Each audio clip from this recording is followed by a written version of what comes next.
None of this is fiction. There's a real attempt, at least on paper, to bring that name back. In a modern shipyard, the past becomes a design reference. But the question is blunt. Can you revive a symbol of tragedy without turning it into marketing? And more important, what's actually being done and what's still just a pitch? Like the video and subscribe. From here on out, we're separating evidence from promise.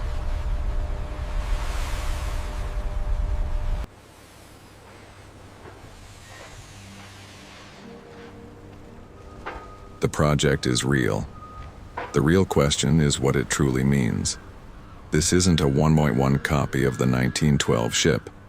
It's a visual and historical inspiration with a modern core that has to meet today's rules. And the investigation starts right away. What's responsible reconstruction and what's just using a famous name to pull attention?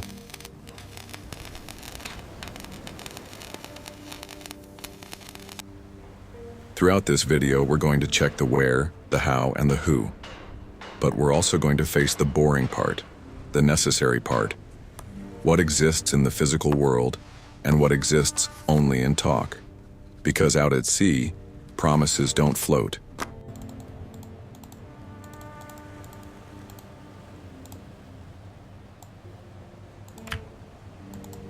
It starts with an announcement that sounds too big to be true. And that's exactly why it becomes instant news. The pitch is seductive, a tourist experience that feels historic, with modern safety. But an announcement doesn't cut steel, it doesn't weld a hull, it doesn't sign contracts. Then comes the first reality check. This project's timeline has pauses, comebacks, and long stretches of silence.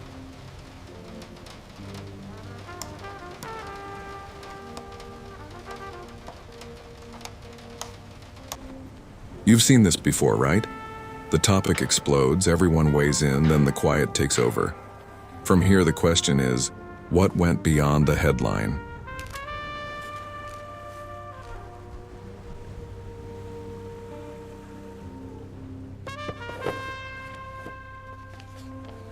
When the conversation leaves dream and enters engineering, the layers show up. Layers most people never consider. A welded hull, integrated systems, modern navigation. That's not a detail. That's the line between nostalgia and responsibility. The look can be classic, but the ship has to behave like a ship from the present. And that balance is expensive, slow, and full of unpopular decisions.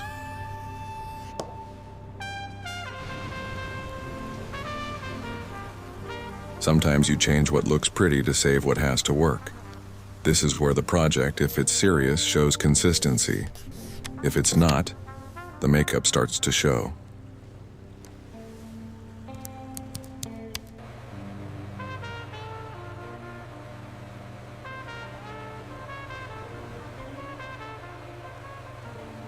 Big projects rarely stall because of a lack of ideas. They stall because of spreadsheets, contracts, and risk. Materials get pricier, supply chains wobble, and an optimistic schedule becomes a daily problem. At ocean liner scale, every delay turns into a snowball nobody can push alone. The project can stay alive in slides and interviews, but that doesn't prove work is happening.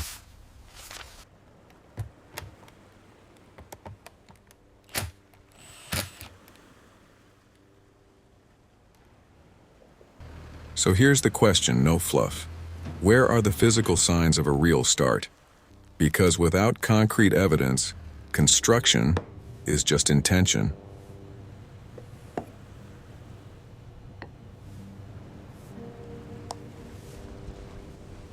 After the first wave of curiosity, the public shifts from wow, what an idea, to okay, but where is it? And that's normal. The name is massive, the promise is huge. What holds a build like this up isn't hype. It's a yard, a crew, suppliers, and execution. Without those pillars, you've got a story, not a ship. And here's the key detail. The bigger the project, the harder it is to hide the lack of real movement.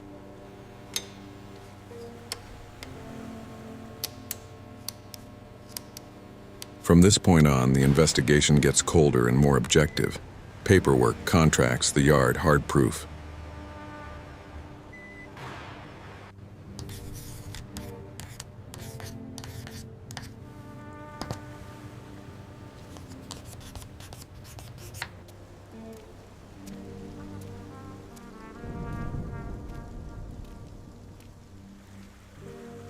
Choosing a shipyard isn't bureaucracy, it's the starting line.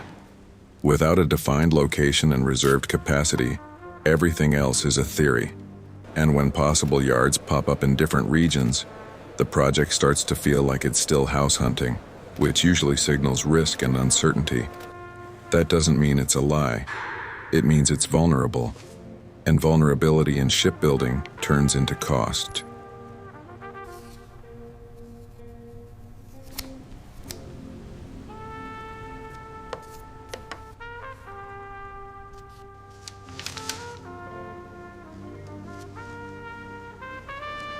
Now we start to see why the talk swings between it's happening and it hasn't started. The real world needs an address, not just an announcement.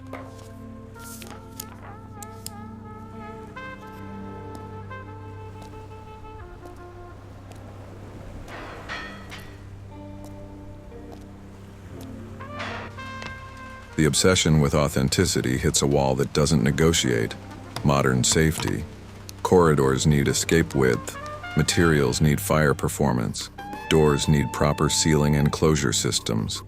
Evacuation has to work in the worst-case scenario, so the challenge becomes a kind of high-level trick.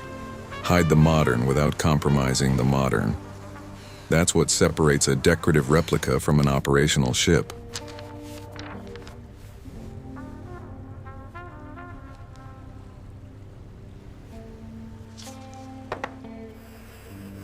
And this is where people get fooled. The classic is what the camera loves. But what decides the project's future is what the camera barely shows: certification and regulation.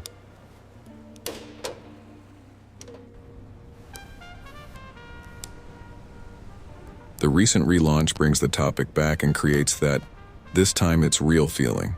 You see dates again, schedules again, a cleaner presentation. But here's the point. I always hammer. A deadline without a shipyard is just storytelling. What changes the game are signals you can't fake for long.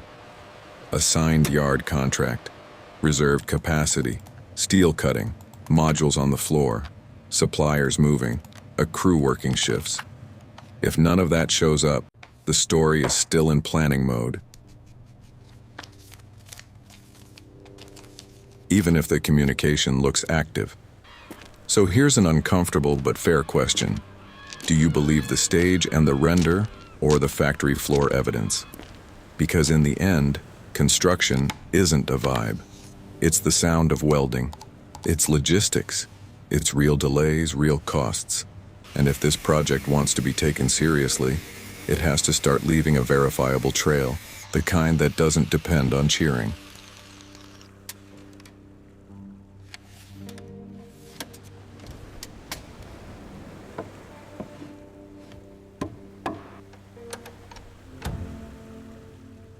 When the conversation turns to technology, the contrast with 1912 is brutal. And this is where you separate smart nostalgia from naive nostalgia. Modern propulsion, radar and GPS navigation, satellite communications, integrated bridge data. That's baseline today. But the challenge isn't having technology. It's fitting all of it inside a visually classic shell without turning the whole thing into fantasy.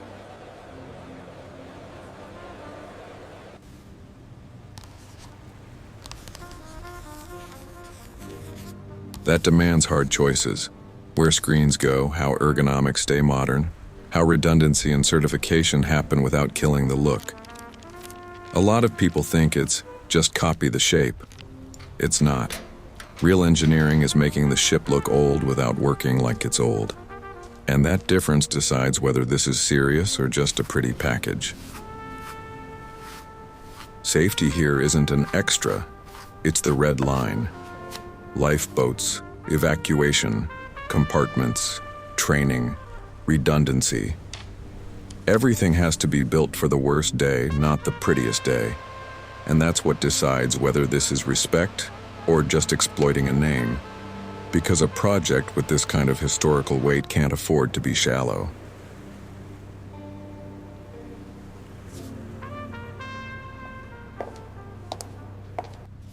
If you like grounded analysis like this, no hysteria and no fanfic, like the video and subscribe. From here we move into the most sensitive part. What's verifiable fact and what's repeated promise.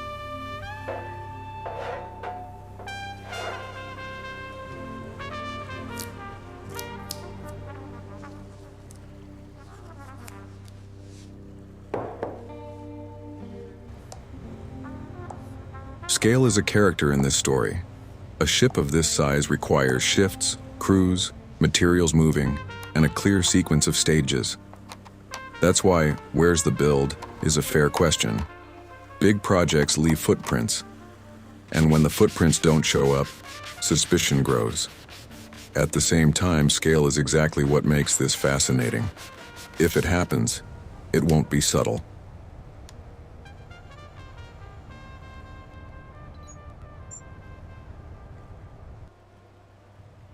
So this block is about a reality ruler. The size of the promise has to match the size of the evidence.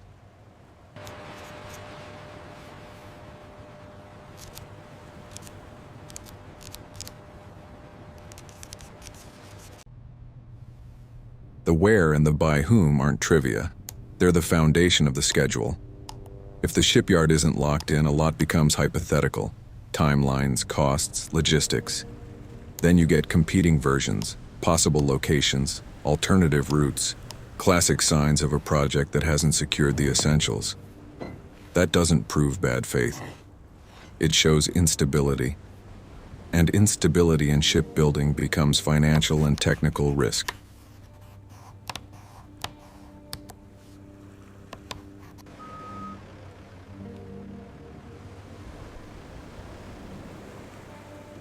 Here the story tightens. Without an address and a contract, construction still has no ground under it.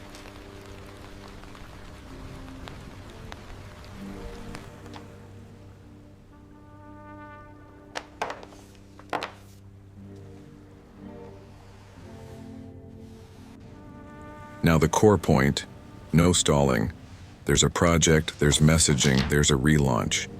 But that is not the same as confirmed physical construction, and that changes everything, because "it's being built" is a statement too big to fit inside paperwork alone. That's why it gives you that chill. The name is enormous, the imagery hits instantly, but the yard could still be empty.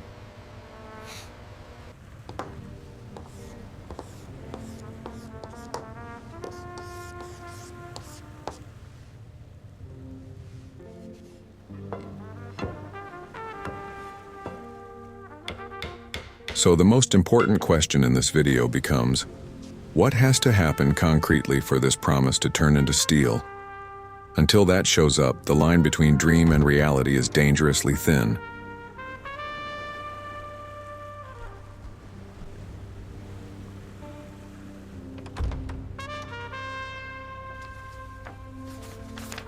When a build doesn't start, the reasons are usually painfully practical. Cost, risk, contracts, shipyard priority, market viability. Materials go up, labor gets expensive, and investors don't love uncertainty. On top of that, this name pulls attention, but it also pulls criticism, and criticism scares sponsors. Here the story gets human. Pressure, dilemmas, negotiations.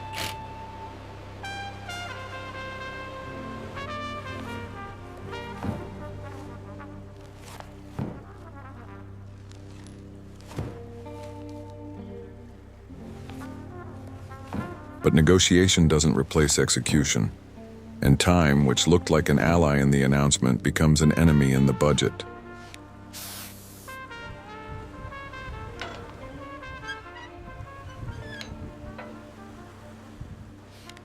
The fight between aesthetics and safety is constant and quiet. The goal is to keep the period feeling without repeating the period mindset, that overconfident, "we've got this." That means decisions not everyone will like. Changing corridors, swapping materials, hiding modern systems, reinforcing structure. And that doesn't kill the idea. Honestly, it's what makes the idea defensible.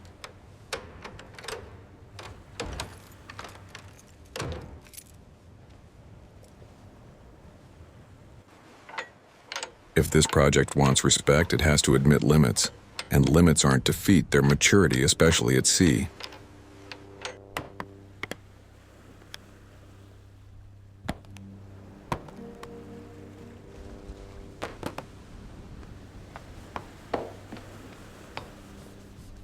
The bridge is where the present rules, no negotiation. Radar, satellite, integrated data, collision avoidance, alarms, redundancy. There's no nostalgia worth a step backward here. The public might see wood panels, classic styling, that old world vibe. But what decides safety is what's hidden. Electronics, procedures, non-stop training. And here's the part most people don't think about. Today, a ship doesn't run on eyes and experience alone.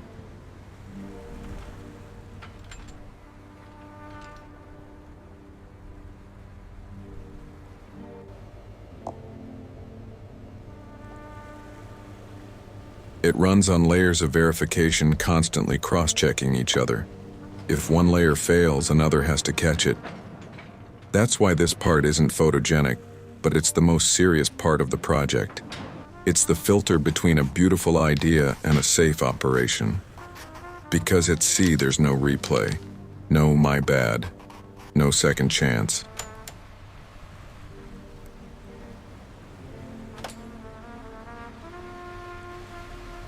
Inside the ship, the promise is travel through history, but with today's comfort and requirements. That changes everything.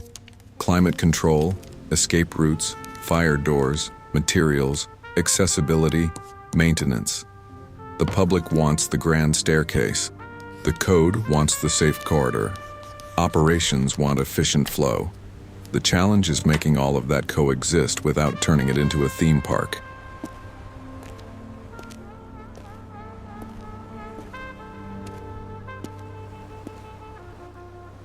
And here comes the uncomfortable question. How far can you recreate before it becomes an empty product? That thin line is where the project gains or loses credibility.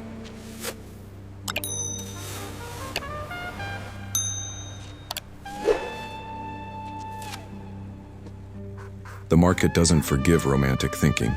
A ship like this is expensive to build, expensive to operate, expensive to maintain, and that's before you even talk routes, fuel, crew, and insurance.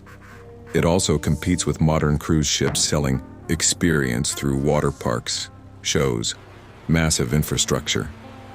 Here the pitch is different. History, atmosphere, a more restrained kind of voyage. That creates a niche, and niches have limits.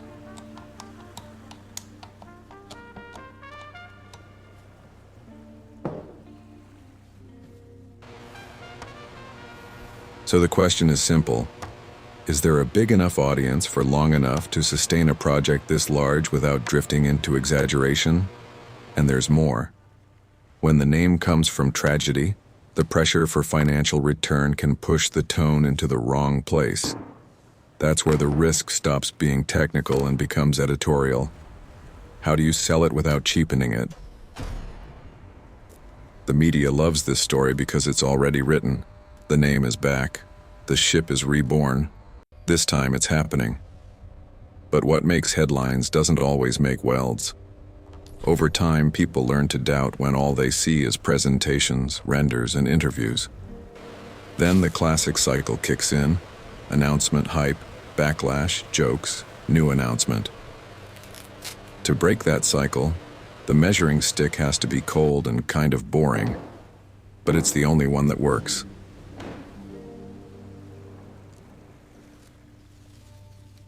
What was announced, what was signed, what was started, and what's still talk. And here's the key: transparency. When a project says little about what's verifiable and a lot about what's aspirational, It invites doubt. And in this case, doubt isn't attitude. It's the result of a history of delays.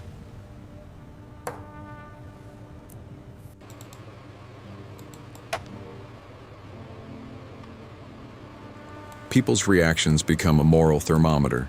You can see it in someone's face when they look at a model or an exhibit. Some people think, this is living history, I want to see it up close. Others think, this is too heavy to turn into entertainment. And both sides have a case because this name isn't neutral. So the question isn't only, will it exist? It becomes, how will it be presented?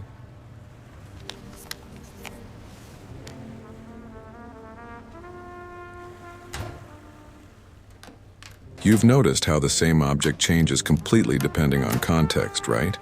Add stage lighting and sell glamour, and it becomes something else. Add context, memorial space, information, and the entire experience shifts tone. That's the difference between a project that educates and a project that simply exploits a symbol.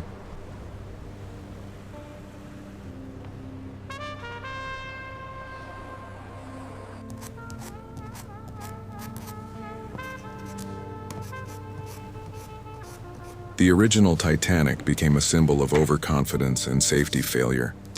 And when we talk about that, it's not to reenact disaster.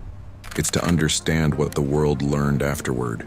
Rules changed, procedures changed, expectations changed.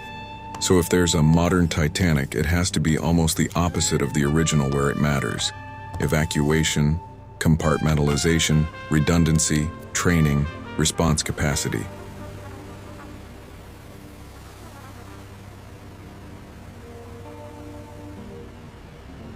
And here's the straight question. Does the project want to be remembered for the look or for responsibility? Because if it chooses looks and treats responsibility like a footnote, that's not homage. That's recklessness. And recklessness, with this name, is something nobody should tolerate.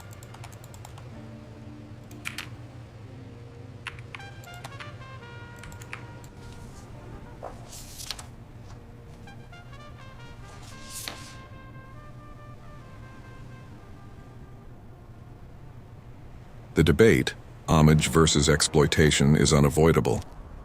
And it doesn't get solved with pretty words.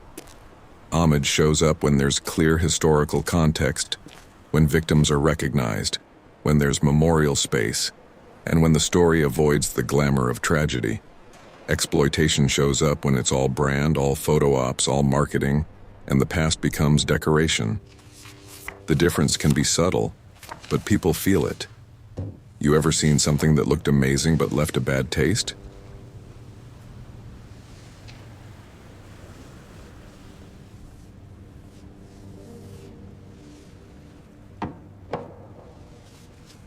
That taste is what decides how the project gets judged. Here, intent has to become practice.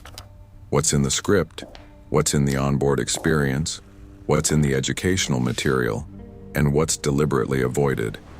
Because you can do it wrong even with perfect tech, and you can do it right even as a tourist project.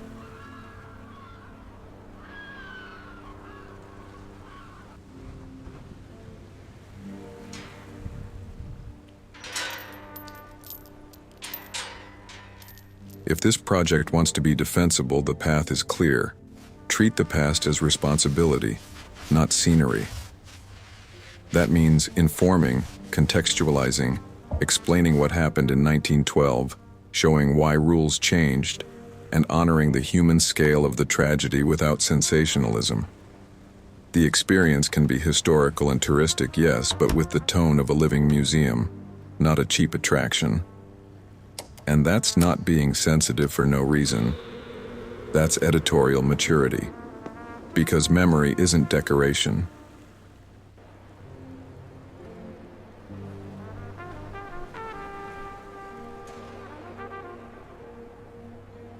Memory is commitment, and commitment shows up in practical details.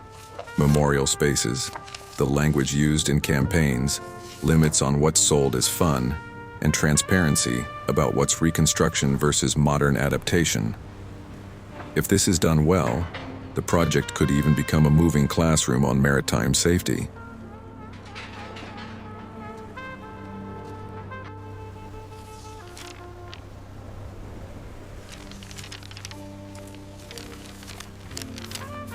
Between now and 2027, what matters are concrete signals, and this is where people get lost.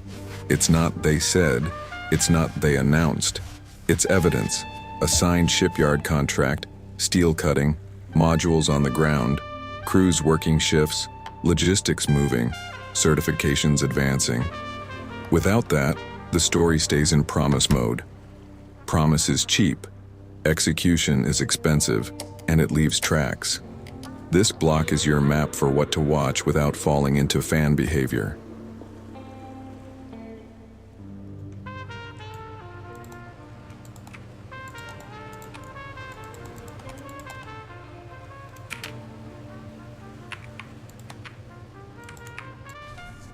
When the first consistent physical sign appears, the conversation changes.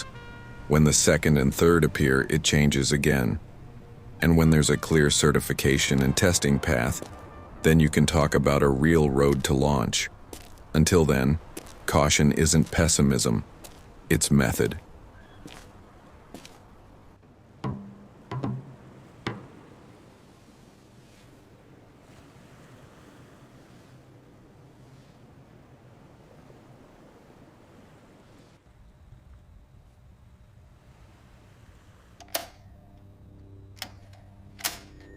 In the end, it all returns to the hook.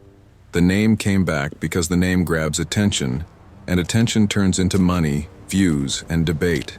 But attention can't outrun responsibility. The question isn't just whether it will sail, it's whether if it sails, it carries the legacy with respect without selling fantasy as truth.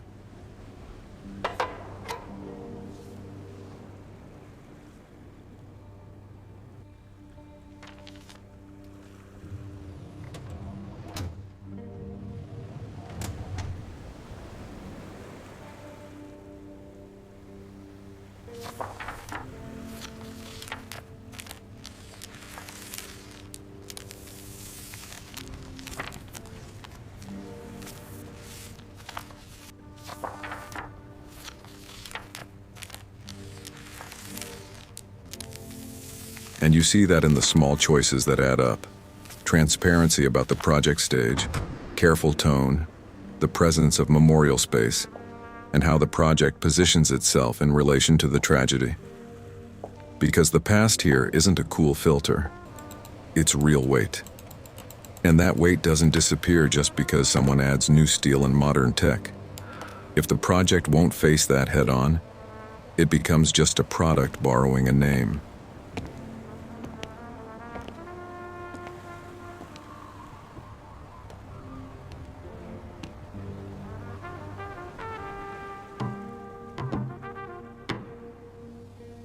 Building a ship is more than assembling metal. It's choosing what story you're telling and who you're telling it for. If this project leaves the drawing board, it has to be modern where it matters and respectful where it hurts, without trying to sanitize the past and without profiting from it in a cheap way. If it doesn't happen, it still leaves a very current lesson. The difference between image and reality, between a render and a shipyard, between promise and proof.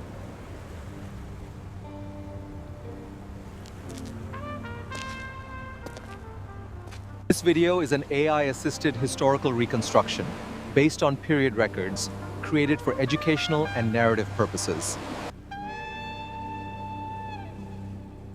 Deep down, the debate is simple and hard at the same time. How far is it worth reviving a symbol? And more importantly, what do we choose to learn when we look back? Because Titanic didn't become memory just because it was famous. It became memory because it proved in the harshest way possible that technology without safety and arrogance without limits demand a price.